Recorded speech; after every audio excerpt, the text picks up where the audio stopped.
Sir it's obvious sir when 25% of Ukraine territory is with Russia. இதுக்கு மேலே உங்களுக்கு என்ன ப்ரூஃப் வேணும் யார் ஜெயிக்கிறாங்கன்னு சொல்லி? உங்கள் வீட்டில் கால் பங்கு எந்த ஆகிடுது? அப்போ நானும் ஜெயிச்சேன்னா நீங்கள் ஜெயிச்சிங்க.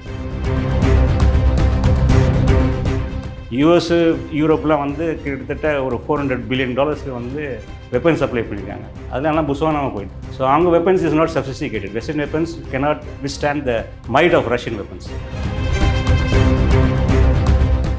அது என் இடத்துல வந்து உன்னோட மிலிட்ரி பேஸை நீ வந்து வைக்கிறது I can't imagine the Russians allowing it actually. அது என் பாண்ட சொத்தில் வந்து வேறு ஒருத்தர் வந்து ஆக்குபை பண்ணி வந்து உட்கார்றது வந்து impossible. That's Russia exports more to US and it's very critical for US. If without this embargo, maybe US will not, certain parts of US will not function. You know, aircraft manufacturing, nuclear power stations, they will not work properly. Forwarded by Elon Musk, by SpaceX. அதை disconnect பண்ண போகிறான்னு சொல்லிட்டாங்க. Ukraine will be blinded. அவங்களுக்கு internet connection இருக்காது, அதாவது target பண்ணி அடிக்க முடியாது. இந்த வாரம் நின்று தான் ஆகணும். இல்லைன்னா உக்ரைனுக்கு தான் இன்னும் அடிதாசி விடும். Because each passing day Russia is taking more territory. Ukraine ஒரு கண்ட்ரி இல்லாமல் போயிடும். அப்புறம் அது என்ன சார் செய்யறது? தம்பி அண்ணன் சொல்கிற பேசி கேட்கலாம், என்ன பண்ணுறது? தம்பிக்கும் அறிவு இருக்கணும்ல. அண்ணன் கூட சண்டை போட்டு நம்மளால் உயிர் வாழ முடியாதுன்ற அறிவு தம்பிக்கு இருக்கணும். அது இருந்து தான் இந்த சண்டைலாம் நடந்திருக்காது. அதாவது Putin gave hundreds of warnings and என்ன சொல்கிறது அட்வைசஸ் ஆல்சோ. ஏன்னா இது தவிர்க்கப்பட்டிருக்கலாம். அந்த யுத்தம் தப்பு கணக்கெலாம் போட்டு, அதாவது வெஸ்ட்லேயும் ரொம்ப பெரிய தப்பு கணக்கு போட்டாங்க. But they forgot about two things, China and India. In 1990, China and India were nowhere in the picture. They were not strong economies. Now India and China are big economies. சரி நீங்கள் வாங்கல பரவாயில்ல, நாங்கள் இந்தியாவுக்கு சைனாக்கு எடுத்துகிட்டு போகிறோம். So this was one miscalculation. They work 3 shifts a day, that is 24 hours a day. அப்போ நீங்கள் ப்ரொடக்ஷன் பார்த்து. So miscalculation, Russian economy will collapse and Russia doesn't have the capacity to produce weapons. They were wrong in that. இந்த வந்தே பாரத் ட்ரெயின்ஸ்லாம் இப்போ ஓட்டிருக்காங்க. அதோட main காம்பனன்ட்ஸ்லாம் வந்து ரஷ்யாவிலேருந்து தான் import பண்ணி இங்கே இந்தியாவில் வந்து தேவ் செட்டப் மேனுஃபேக்சரிங் பிளான்ட் ஆகி.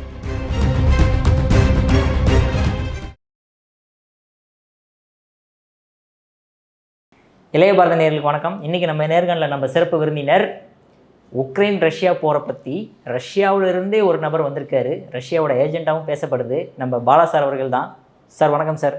வணக்கம். Здравствуйте, зрители Илая Барат. Мы вас приветствуем на вашем же канале. Очень рад здесь находиться у вас. என்ன சார் சொன்னீங்க? இது வேற ஒண்ணும் இல்லப்பா. நம்ம அஞ்சாம் நெஞ்சன் புட்டின் அவர்களது அருமை தம்பி அருண் எங்க அப்படின்னு கேக்குறாரு. அப்படியே சார் சொன்னீங்க? அப்படி இல்லை சார், எல்லாம் நம்ம இளைய பாரத வியூவர்ஸ்க்கெல்லாம் வணக்கம்னு சொல்லிட்டு நீங்கள் நலமுடன் வாழணும்னு சொல்லிட்டு ரஷ்யனில் சொன்னாங்க. ஓ, ஆனால் வேறு மாதிரி வந்து அது நான் சொன்னது என்ன தானே கேட்டீங்க நீங்கள்? நான் தான் பதில் சொன்னது. Okay sir. இப்போ இப்படி தான் சார் எல்லாமே மாற்றி சொல்லிடுவாங்க. சரி, ஓகே சார். இப்போ நீங்கள் வந்து ரஷ்யாவிலேருந்து வந்திருக்கீங்க. உக்ரைன் ரஷ்யா வார் வந்து 2022 ஸ்டார்ட் ஆகுது. ரஷ்யாவுடைய நிலைமை, எக்கானமியும் ஓகே, பீப்புளுடைய வாழ்வாதாரமும் ஓகே. அந்த உக்ரைன் வாருக்கு, ரஷ்யா வாருக்கு முன்னாடி எப்படி இருந்தது, இப்போ எப்படி இருக்குது? அவங்களுடைய அஃபெக்ஷன் ஏதாவது இருக்கா அவங்கள்ட்ட? எனக்கு தெரிஞ்ச அந்த எஃபெக்ட் அவ்வளோ இருந்த மாதிரி தெரியல எனக்கு. ஏன்னா கொஞ்சம் இன்ஃப்ளேஷன் வேறுலாம் ஏறி இருக்கலாம், பட் எக்கனாமிக்கல் க்ரோத் இருக்குது. Because Russia economy has been growing by 4 to 4.5%. வெஸ்ட்டில் கூட அவ்வளோ க்ரோத்து கிடையாது. உங்களுக்கு எக்கனாமிக் க்ரோத்தும் நல்லா தான் இருக்குது. சுச்சுவேஷன் நார்மலாக தான் இருக்குது. அதாவது எல்லா அத்தியாவசிய பொருளுடைய விலைகள்லாம் அவ்வளோ ஏறின மாதிரி எனக்கு தெரியல. Economy is growing well and it is on war footing. Economic growth நல்லா தான் இருக்குது, எல்லாம் ஸ்டேபிளாக தான் இருக்குது. Nothing change. நானும் ஒவ்வொரு வருஷம் வந்துட்டு போயிட்டு தான் இருக்கேன். அப்படின்னு no change at all actually. Normal life. உங்களுக்கு அந்த இடத்துலலாம் வந்து இந்த உக்ரைன் ஏதாவது பாம்பு போட்டுருமா அந்த மாதிரி ஒரு ஃபியர்னஸ் எதுவுமே கிடையாது சார்? எங்களுக்குலாம் அந்த அவேர்னஸ் எங்களுக்கு அடிக்க தான் சார் தெரியும், அடி வாங்க தெரியாது. ஓ, அப்போ உக்ரைனோட எக்கானமி அங்கே கன்ஃபார்மாக ஸ்டெபிலைஸ் இருக்காது தான் நான் சொல்ல முடியும். Ukraine economy has been shattered. What is left of Ukraine? Nothing is left of Ukraine. The country has been destroyed. More than 8 to 10 million people have ran away from Ukraine. அப்படின்னு விஷயம் எதை வச்சு நான் அவங்களே சமாளிக்க எனக்கு வந்து ஒரு ஆச்சரியமாக இருக்குது. ஏன்னா ரஷ்யா வந்து பார்த்திங்கன்னா எனர்ஜி இன்ஃப்ராஸ்ட்ரக்சரை போட்டு அடின்னு அடிச்சுட்டு இருக்காங்க. ஸோ நேச்சுரலி இண்டஸ்ட்ரியில் அவங்களால ஒர்க் பண்ண முடியாது. அட் த சேம் டைம் அவங்க உக்ரைனுடைய மெயின் வந்து அக்ரிகல்ச்சர். இப்போது அக்ரிகல்ச்சர் இல்லைன்னா அவங்களோட எக்கானமி எப்படி இருக்குன்னு உங்களுக்கு தெரியும். ஸோ உக்ரைனுடைய எக்கானமி ரொம்ப அடிபட்டுருக்கு. அதே சமயத்தில் அவங்களோட பாப்புலேஷன் இல்லை, அவங்களுக்கு பெரிய டெமோக்ராஃபிக் க்ரைசிஸ். வார் தொடங்குறதுக்கு முன்னாடி டெமோக்ராஃபிக் க்ரைசிஸ் இருந்தது. அப்படின்னு விஷயம் Ukraine is in a very bad shape. But இருந்தாலுமே நெக்ஸ்ட் எலெக்ஷனில் யார் ஜெயிக்கிற மாதிரி இருக்குது சார் உக்ரைனில்? Sir it's obvious sir. when 25% of Ukraine territory is with Russia, இதுக்கு மேலே உங்களுக்கு என்ன ப்ரூஃப் வேணும் யார் ஜெயிக்கிறாங்கன்னு சொல்லிட்டு? உங்கள் வீட்டில் கால் பங்கு எந்தாயிடுது, அப்போ நானும் ஜெயிச்சேன்னா நீங்கள் ஜெயிச்சிங்களா? அப்போ ரஷ்யா டிசைட் பண்ணுவாங்க யார் ஜெயிக்கணும் அப்படின்ட்டாங்க. ஆல்ரெடி ஜெயிச்சாச்சு, இதுமாதிரி நான் ஜெயிக்கிறதுக்கு என்ன இருக்குது? 25% of Ukraine is with Russia. This is obvious. And economic loss பார்த்தீங்கன்னா, ஹியூமன் லைஃப் லாஸ் பார்த்தீங்கன்னா உக்ரைன் தான் நிறையா இருக்குது. எனக்கு தெரிஞ்ச ஒரு 7-8 மில்லியன் ரஷ்யன்ஸ் ரஷ்யா விட்டு வெளில போன மாதிரி எனக்கு தெரியல. But 7-8 million Ukrainians are out of Ukraine. So these are the very simple things which you can show that Ukraine has lost and Russia has won. US, யூரோப்லாம் வந்து கிட்டத்தட்ட ஒரு $400 billion வந்து வெப்பன்ஸ் சப்ளை பண்ணியிருக்காங்க. அதெல்லாம் புஸ்வானாக போயிடுது. ஸோ அவங்க weapons is not sophisticated. Western weapons cannot withstand the might of Russian weapons. So Russia is very strong. Sir இப்போ வந்து ரஷ்யா வந்து ட்ரம்ப் வந்ததுலேருந்து பார்த்தோம்னா நம்ம ரொம்ப புட்டினும் ட்ரம்ப் ரொம்ப க்ளோஸ் ஃப்ரெண்ட்ஸாக இருக்கிற மாதிரி நம்மளுக்கு தெரிய வருது. ஆனால் யூரோப் யூனியனோட பகைச்சிக்கிட்ட மாதிரி தெரியுது. ஸோ யூரோப் யூனியனை பகைச்சிக்கிட்டு ட்ரம்ப்கிட்ட மட்டும் நட்பு வச்சுக்கிட்டா அவங்களுக்கு மிகப்பெரிய லாஸ் ஆகாதா ரஷ்யாவுக்கு? இல்லை சார், ரஷ்யாவுக்கு என்ன லாஸ் ஆகும்?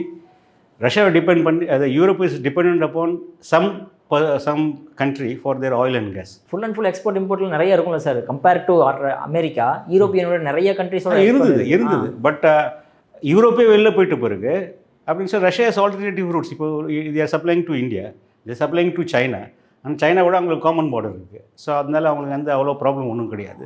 இந்த supplying oil and gas to China also, to India also. கொஞ்சம் இல்லை ப்ராப்ளம், யூரோப்புக்கு பெரிய ப்ராப்ளம், ரஷ்யாவுக்கும் கொஞ்சம் ப்ராப்ளம் இல்லைன்னு சொல்ல, பட் இட்ஸ் லிமிட்டட். அவ்வளோ பெரிய இதெல்லாம் இருக்கிற மாதிரி தெரியல எனக்கு. இப்போ கூட பார்த்தீங்கன்னா past 2 weeks ruble is getting stronger and stronger day by day. 2 weeks ago it was 104 rubles per dollar. Yesterday it was 88 rubles per dollar. So within 2 weeks time, ruble has strengthened by 14 rubles. இதனால என்ன reason sir அது? Because of this telephonic conversation with Trump, அது ஒரு effect. At the same time, people are expecting sanctions to go away and many foreign investors are coming back to Russia. Because Russian market is a lucrative market. நல்லா துட்டு சம்பாதிக்கலாம். So who will not come back to Russia? Everyone will come back to Russia. சரி, okay sir. 2014 வந்து உக்ரைனில் இருக்கக்கூடிய கிரீமியாவை first capture பண்ணீங்க. அப்புறம் 2022 அப்புறமேட்டு வந்து இன்னும் நிறைய கேப்சர் பண்ணி நீங்கள் சொன்ன மாதிரி 25% ஆக்குப்பை பண்ணிட்டீங்க. இதெல்லாம் தப்பாக தெரியலையா? என்ன ரீசனுக்காக இப்படி நீங்கள் உக்ரைனை ஆக்குப்பை பண்ணணும்னு நினைக்கிறீங்க? ஆக்சுவலாக நீங்கள் உக்ரைனே தனி நாடுனே சொல்லக்கூடாது சார். Actually it was part of the Russian empire. அப்படி பார்த்தோம்னா 1991 15 கண்ட்ரிஸாக இருந்ததே சார். அப்புறம் ஆமாம், அப்போ அது 15 கண்ட்ரி கவர்னன்ஸ்க்கு அட்மினிஸ்ட்ரேஷனுக்கு பிரித்து வச்சுருந்தாங்க. ஹிஸ்டாரிக்கலி நான் ரஷ்யா வந்து எனக்கு உஸ்பெகிஸ்தான் வேணும், கஜகஸ்தான் வேணும்லாம் போய் கேட்குறது கிடையாது. பிகாஸ் உக்ரைன் வந்து தேர் க்ளோஸ் பிளட் ரிலேஷன்ஸ், தேர் பிரதர்ஸ், ரியல் பிரதர்ஸ் அப்படின்ற. அண்ட் அதனுடைய ஜியோ லொக்கேஷன் பார்த்தீங்கன்னா it's is very crucial place. அதாவது பிளாக் சி இருக்குது, அட் த சேம் டைம் ஜங்ஷராக இருக்குது. அதே யூரோப்லேருந்து பார்த்தீங்கன்னா இட்ஸ் பிளேன், ஈஸியாக வாக் பண்ணி நீங்கள் வந்துடலாம். அண்ட் இது வந்து emotional, cultural traditions and military point of view also வந்து Ukraine is very close to the hearts of Russians. Because I don't see any difference between Ukrainians and Russians. Sir then அப்போ 1991 வந்து உக்ரைனை பிரித்து கொடுத்தாங்க sir. என்ன reason? அது வந்து USR உடஞ்சப்போ வந்து யூஎஸ்ஆருடைய கண்டிஷனே இது மோசமாக இருந்தது. அது வந்து நீ கேட்டு போகணும்னு சொல்லலாம், யாரும் போகல, அது உடஞ்சி போயிடுது அவ்வளோ. அது அப்படின்னு 1991 போனது அது ஒரு விஷயம். அதுக்கப்புறம் வந்து 2014 ஏன் கிரீமியா வந்து புட்டின் வந்து ரீகேப்சர் பண்ணாங்கன்னா, because they want to put a American base in Crimea and it is very very emotional for Russians. அது என் இடத்துல வந்து உன்னோட மிலிட்ரி பேஸை நீ வந்து வைக்கிறது, I can't imagine the Russians allowing it actually. அது என் பாண்ட சொத்தில் வந்து வேறு ஒருத்தர் வந்து ஆக்குபை பண்ணி வந்து உட்காரது வந்து இம்பாசிபிள். அதனால தான் அந்த கிரைமியா எடுத்தது. அதே சமயத்தில் வந்து நேட்டோ வந்து ரஷ்யன் டோர் ஸ்டெப்பில் வந்துச்சுன்னா ரஷ்யாவுக்கு வந்து ரியாக்ஷன் டைம் ரொம்ப கம்மி. That is apart from the cultural and emotional issues, there is military issue also. அதை அவாய்ட் பண்ணுறதுக்கு தான் வந்து and Putin gave number of offers, number of warnings எல்லாம் படுத்து ஒன்றுமே பண்ண முடியாதுன்ட்டு பைடன் வந்து இன்னும் உசு பேச்சு விட்டதுனால தான் இந்த இன்வேஷன் பண்ண ஸ்பெஷல் மிலிட்ரி ஆப்ரேஷன்ஸ் பண்ண வேண்டிய அவசியம்.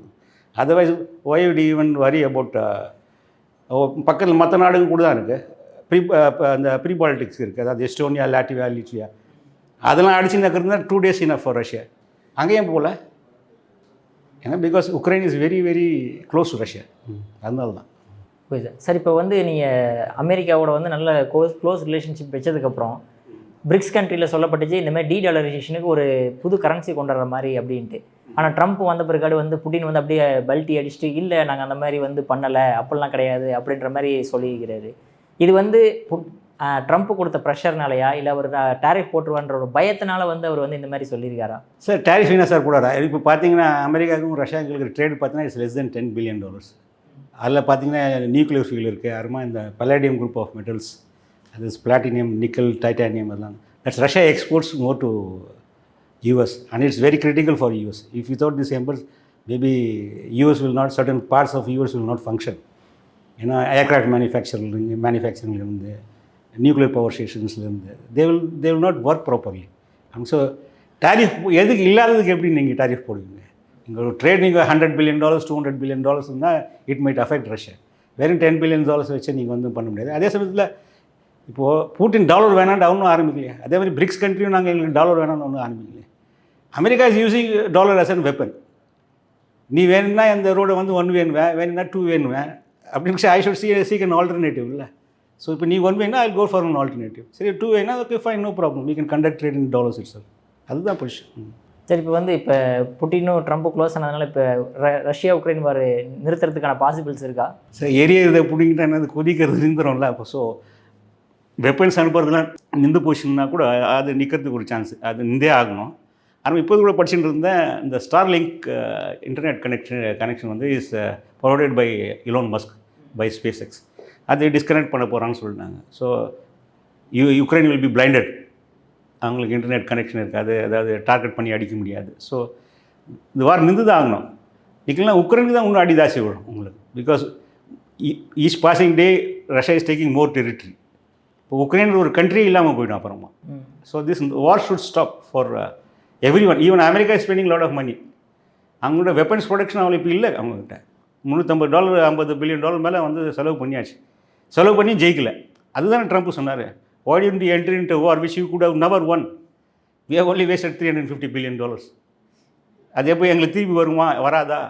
உன்னுடைய ரா மெட்டீரியல்ஸ்க்கு எனக்கு கூட. In fact Ukraine is become a colony of USA. இந்த டீல் சைன் பண்ணாங்கன்னு வச்சிங்களேன், அப்படின்னா அவங்க சொத்தை நீங்கள் அவங்களுக்கு எழுதி கொடுத்துட்டு தான் அர்த்தம். அது அவங்க வந்து என்ன வேணால் பண்ணுவாங்க. So instead of agreeing with your brother, that is Russians, now you are surrendering, you are mortgaging your country to someone else. இதுதான் நடக்கிற உண்மை. இதுதான் அப்போ ட்ரம்ப் விட மாட்டார். நீ அதை சைன் பண்ணி கொடுத்தா தான். இப்போ கூட அதான் படிச்சுட்டு இருந்தேன். Only if you sign this deal then you Zelensky can stay as a president. Otherwise you have only 4% approval rating. அதுக்கு ஆல்ரெடி நேற்று கூட படித்து பார்த்தேன், that you should go to France and settle down over தேர்னு சொல்லி, because is no more fit to be president. Okay sir, இப்போ வந்து உக்ரைனை வந்து ஓன் பிளட்டுன்றீங்க, ரஷ்யாவோட ஓன் பிளட்டாக இருக்குன்னு பார்த்தீங்க. ஓன் பிளட்டே எந்த அடி அடிக்கலாமா? கிட்டத்தட்ட 4 lakh சோல்ஜர்ஸ் பக்கமாக இறந்துருக்காங்க, கேஷுவாலிட்டிஸும் நிறையா இறந்துருக்காங்க. அது என்ன சார் செய்யறது? தம்பி அண்ணன் சொல்கிற பேசி கேட்கலாம், என்ன பண்ணுறது? தம்பிக்கும் அறிவு இருக்கணும்ல. அண்ணன் கூட சண்டை போட்டு நம்மளால் உயிர் வாழ முடியாதுன்ற அறிவு தம்பிக்கு இருக்கணும். அது இருந்தால் இந்த சண்டைலாம் நடந்திருக்காது. அதாவது Putin gave hundreds of warnings and என்ன சொல்கிறது அட்வைசஸ் ஆல்சோ. அது கேட்கலாம், என்ன பண்ணுறது? Even December 2021 he presented few agreements to USA. He doesn't want to talk with Europe and all because he knows Europe doesn't decide. It's the Uncle Sam who decides. I'm saying let us sign these agreements. In the agreements நம்ம sign பண்ணா US security guarantee that he will not expand NATO further to east அப்படின்னு சொல்லிட்டு சொன்னார். அவங்க அது கேட்கல. Zelensky என்ன நினச்சாருன்னா, நம்மளுக்கு வெப்பன்ஸ் வந்துட்டே இருக்கும், நம்ம சண்டை போட்டுட்டே இருக்கலாம்னு சொல்லிட்டு. Being a Ukrainian, that is part of Russia, you should known Russian history. Russia வந்து லேண்ட் வாரில் ஜெயிக்க முடியாது, எந்த வாரிலையும் ஜெயிக்க முடியாது. அதுவும் லேண்ட் வாரில் ஜெயிக்கவே முடியும், சான்ஸே கிடையாது. அப்படின்னு சொல்லி அவர் ஏதான் இந்த கோதாவில் இறங்கினான்னு எனக்கே தெரியல, எனக்கே புரியல அது.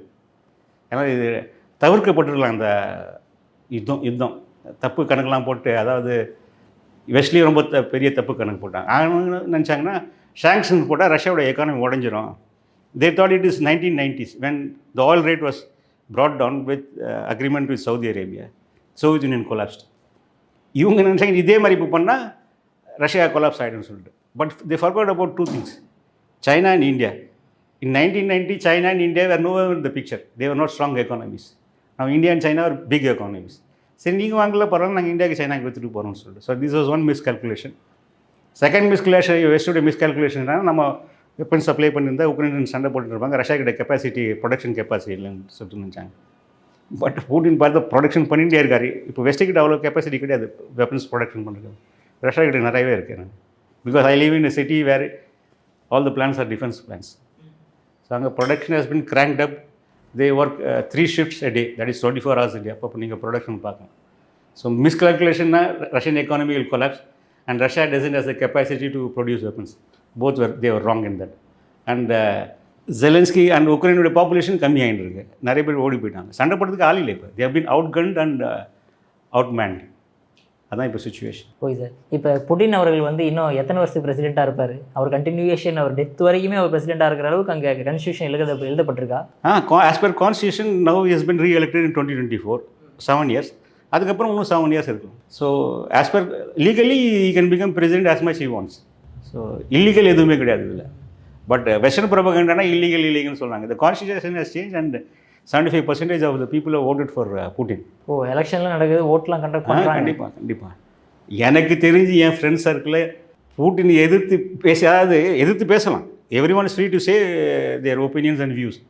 எனக்கு தெரிஞ்சு எவ்ரி ஒன் சப்போர்ட்ஸ் புட்டின். என்னுடைய ஃப்ரெண்ட்ஸ் சர்க்கிள்ஸ் அட்லீஸ்ட். எனக்கு தெரியாதவங்க இருக்கலாம் யாராவது. இங்கே இருக்கக்கூடிய உங்கள் ஃப்ரெண்டே வந்து புட்டின் தான் சப்போர்ட் பண்ணிருக்காரு, புட்டின் தம்பின்னு வேறு சொல்கிறாப்புல. ஆமாம் அது Putin is a very likable person. புட்டினுடைய பேசலாம் நீங்கள் பார்த்தீங்கன்னு வச்சுக்கோங்க, பாடி லாங்குவேஜ் அவர் பேசுகிற பேசுனா என்னை பொறுத்தவரைக்கும் gives lot of good impression only. கட்ட வாரத்தில் எதுவும் பேச மாட்டார், கோவப்பட்டு தாசி பேச மாட்டார். நிஜமாக வெரி கேர்ஃபுல் பர்சன் மாதிரி. He cares about his country citizens மாதிரி தான் எனக்கு தெரியும். I also like him. Although I am from India, multi party சிஸ்டமில் தான் நான் போயிருக்கோம். You know what is democracy எல்லாம் சொல்லிட்டு. If you like a person you like him, that's all, finish. Sir, அடுத்தது இப்போ உக்ரைனில் ஜெலன்ஸ்கியோட பொசிஷன் என்னவா இருக்குது அவருக்கு? இப்போ பார்த்தீங்கன்னா அந்த ட்ரம்ப் புட்டின் டெலிஃபோனிக் கான்வர்சேஷனுக்கு அப்புறம் எல்லாருக்கும் பயம் வந்துடுச்சு. யூரோப்லேயும் பயம் வந்துடுச்சு, ஜெலன்ஸ்கிக்கும் பயம் வந்துடுச்சு. இப்போ ஜெலன்ஸ்கி வந்து தேலை கொட்டின திருட மாதிரி இருக்கார். புரியுதா? சொல்லவும் முடியாது, முழுங்கவும் முடியாத மாதிரி இருக்காது. அதாவது அமெரிக்கன் சப்போர்ட் இல்லாமல் யுக்ரைன் கேன் நாட் வேஜ் அ வார். அதாவது அவங்களுக்கு வெப்பன்ஸ் வேணும், டெக்னாலஜி வேணும், இன்டர்நெட் கனெக்ஷன் வேணும், சேட்டலைட் கனெக்ஷன் வேணும், இதெல்லாம் இருக்குது. யூரோப் அதை இவ்வளோ கொடுக்க முடியாது. வெப்பன்ஸும் சரி, மற்ற ஃபைனான்சஸும் கொடுக்க முடியும். Only America can sustain this. அப்படின்னு விஷயம் அவருக்கு வந்து துண்டி அது ரொம்ப கஷ்டத்தில் இருக்கார் அவர். அதனால் இல்லாத பொருளாத இதெல்லாம் சொல்லிட்டு இருக்கார். அதாவது அக்ரிமெண்ட் சைன் பண்ணலான்னு சொல்லிட்டு the deal giving of the natural resource of Ukraine to US, அது சைன் பண்ண மாட்டேன்ட்டார். யாருமா வந்து ஏற்கனவே ட்ரம்ப்புக்கும் ஜெலன்ஸ்கிக்கும் ஆகாது. ஏன்னா 2019 வந்து ஈ வெண்ட் அகேன்ஸ்ட் ட்ரம்ப். அப்போது ஃபஸ்ட் டைம் பிரசிடெண்ட்டாக இருக்க ஈ சப்போர்ட்டட் பைடன். அந்த காரணம் வேறு ட்ரம்ப்புக்கு இருக்குது. இப்போது Zelensky is in a very very difficult situation. சண்டையும் போட முடியாது, அதே சமயம் ஓடியும் போக முடியாது. அதாவது நான் ஒரு ஆம்புலண்ட் ஒரு வீராப்போ காமிச்சாகணும்ல அப்படின்னு is a very difficult position. அப்படின்னு சம்ம ஆஃபர்ட் ஆல்சோ. அவருக்கு ஃப்ரான்ஸ்க்கு அசைலம் கொடுத்துருங்க, இங்கேருந்து போய் வேறு யாராவது இங்கே பிரசிடென்ட் ஆக்கிட்டு அவங்களோட இந்த பீஸ் அக்ரிமெண்ட்லாம் சைன் பண்ணிட்டு செட்டில் பண்ணிட்டு அவரை வந்து வேணால் ஃப்ரான்ஸுக்கு அமிச்சிருன்னு சொல்லிட்டு ஒரு பேச்சு நடந்துட்டுருக்கு. எதில் போய் முடியும்னு தெரியல. பட் பீஸ் அக்ரிமெண்ட் வந்து தான் ஆகணும். வித் மேபி 3-4 months அது வந்து தான் ஆகணும். அது நோ அதர் சான்ஸ் அப்படின்னு விஷயம். அப்போ ஃப்ரான்ஸில் கூட மக்ரோன் வந்து 2 மீட்டிங் கண்டக்ட் பண்ணார், ஒன்றும் வேலைக்கு ஆகலை. Because America, Europe can not do anything without America. And at the same time Zelensky is no one அப்படின்னு விஷயம் முடிஞ்சிச்சு கதை. சார், இப்போ புட்டினுடைய வரலாறு, இந்த ஹிஸ்ட்ரி என்ன சார்? எஸ்டிடின்னு சொல்லுவாங்கல்ல, அவர் எப்படி இருந்தார், என்னமா மாறினார், இப்போ பிரசிடெண்ட்டாக இருந்து ஆல் ஓவர் த வேர்ல்டே கலக்கிற அளவுக்கு இருக்காரே சார் அவர்? He is from a very simple family. You can say even from a very poor family.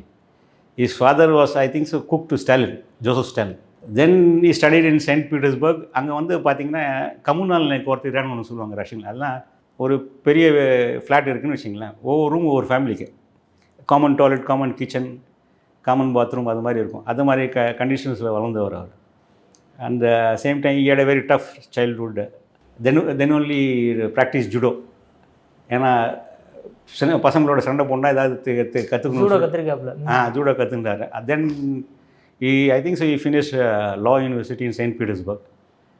Then he became a KGB agent. He was positioned in East Germany, Dresden, when USSR broke. அப்போ தான் அது வந்து ஜெர்மன்ஸ்லாம் வந்து அந்த பில்டிங்கை attack பண்ணிருச்சா, அங்கே இருக்கிற டாக்குமெண்ட்ஸ்லாம் பற்ற வச்சிட்டார் அவர். And he was protecting the KGB building. Then he returned to St. Petersburg. Then he became the deputy mayor of St. Petersburg. அதுக்கப்புறமா கொஞ்சம் கொஞ்சமாக வந்து he became the KGB chief. Then Yeltsin promoted him to the prime minister of Russia. And then December 31st, 1999, Yeltsin handed over Russia to Putin. 1999 இப்போ வரைக்கும் அவர் தான் president. 25 years. The first, initially 6 months he was prime minister.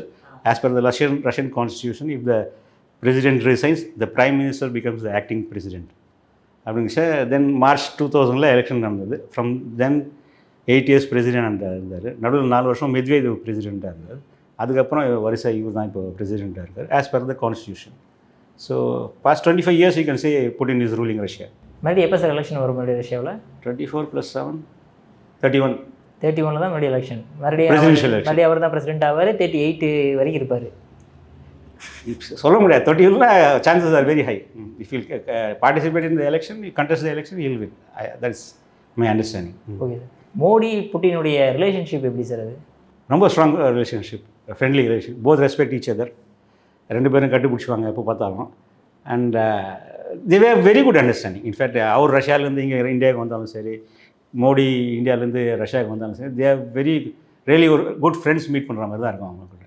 கூட வந்திருந்தார் last year கூட ஜூலையில் Moscow Modi வந்திருந்தார். This year Putin is expected in India. So அதுலேயும் நிறைய அக்ரிமெண்ட்ஸ்லாம் இருக்குது. அதுலேயும் ஒன்று வந்து ஒரு சொல்கிறேன், உங்களுக்கு இன்ட்ரெஸ்டாக இருந்தால் சொல்கிறேன். இந்த வந்தே பாரத் ட்ரெயின்ஸ்லாம் இப்போ ஓட்டிகிட்டு இருக்காங்களே, அதோட மெயின் காம்பனன்ட்ஸ்லாம் வந்து ரஷ்யாவிலேருந்து தான் இம்போர்ட் பண்ணி இங்கே இந்தியாவில் வந்து they setup manufacturing plant I think so in Maharashtra. அதில் வந்து that's for Indian railways also they want to and they want to manufacture in India and export it to Russia also. அது மாதிரி ப்ராஜெக்ட்ஸ்லாம் போயின்னு இருக்கு. அதே இந்த SU-57 அதுவும் இந்தியா வாங்குற மாதிரி இருக்குது. அது F-35 SU-57 இருக்கு போயின்னு இருக்கு. அதில் ரஷ்யன்ஸ் என்ன சொன்னால் will give everything, will give technology, you can assemble the aircrafts in India it செல்ஃப்னு சொல்லிட்டு வில் ட்ரான்ஸ்ஃபர் 100% ட்ரான்ஸ்ஃபர் ஆஃப் டெக்னாலஜிலாம் சொல்லியிருக்காங்க.